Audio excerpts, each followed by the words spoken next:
Kali ini aku punya updatean informasi dari kebijakan-kebijakan Gubernur Jawa Barat, Kang Deddy Mulyadi, yang belakangan terus menuai pro dan kontra hingga ramai dibicarakan. Di antaranya misalnya ada pembentukan Satgas Pemberantasan Premanisme, yang mana berencana menjadikan vasektomi sebagai syarat bagi penerima bantuan sosial atau bansos. Kemudian kebijakan lainnya adalah pendidikan militer untuk anak-anak yang bermasalah. Sejumlah kebijakan ini pun menuai sorotan dan kita coba rangkum sedikit ya Tribuners ya. Yang pertama mengenai Satgas Pemberantasan Premanisme, yang mana kebijakan KDM membentuk Satgas Pemberantasan Premanisme ini berbut ancaman juga dari Ketua Umum GRIB Jaya Hercules Rosario de Marshall. Yang mana bahkan Hercules ini menyebut bahwa Deddy Mulyadi ini kok seolah lupa ya jasa organisasi masyarakat gitu kan, yang selama ini sudah mendukungnya untuk maju sebagai Gubernur Jawa Barat.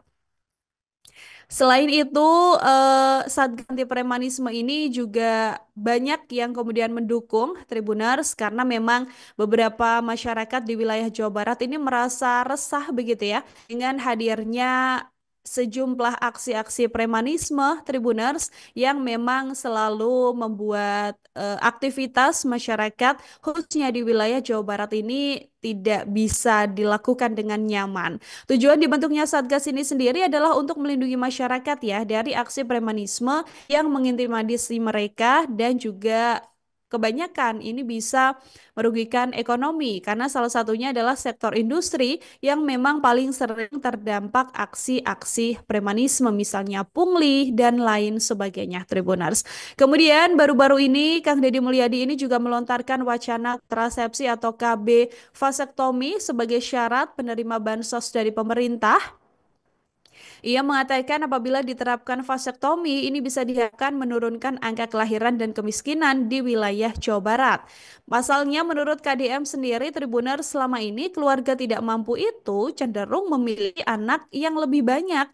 Deddy Mulyadi juga menjanjikan insentif sebesar Rp500.000 bagi peserta vasektomi nantinya.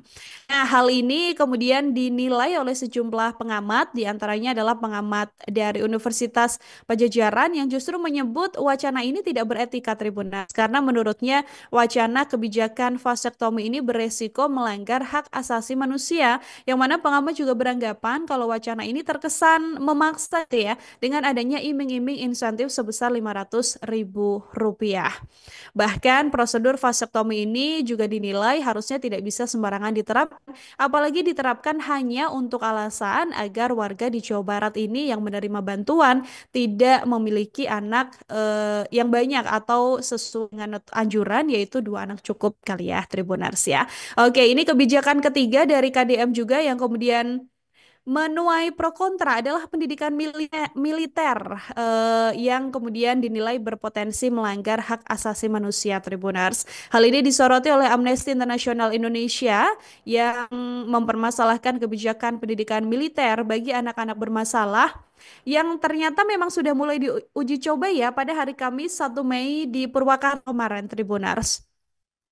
Dari keterangan Direktur Eksekutif Amnesty sendiri, ini bilang kalau kebijakan KDM ini berpotensi melanggar HAM. Ia juga menilai penanganan anak-anak bermasalah bukan dengan cara militer begitu ya, karena cara militer ini dinilai sedianya kurang tepat. Karena harusnya kan bisa ditegur halus, kemudian diberikan pelajaran yang lebih halus ketimbang adanya pendisiplinan keras dan juga berdampak pada hukuman fisik yang dinilai tidak sesuai dengan anak-anak. Menurutnya Tribuners, Amnesty ini juga menyoroti harusnya anak-anak ini bisa mendapatkan pendekatan yang mendukung perkembangan emosi mereka, pendekatan secara sosial dan juga kognitif, alih-alih kemudian harus menghadapi pembinaan dengan cara militer yang harusnya dilakukan terhadap orang-orang dewasa.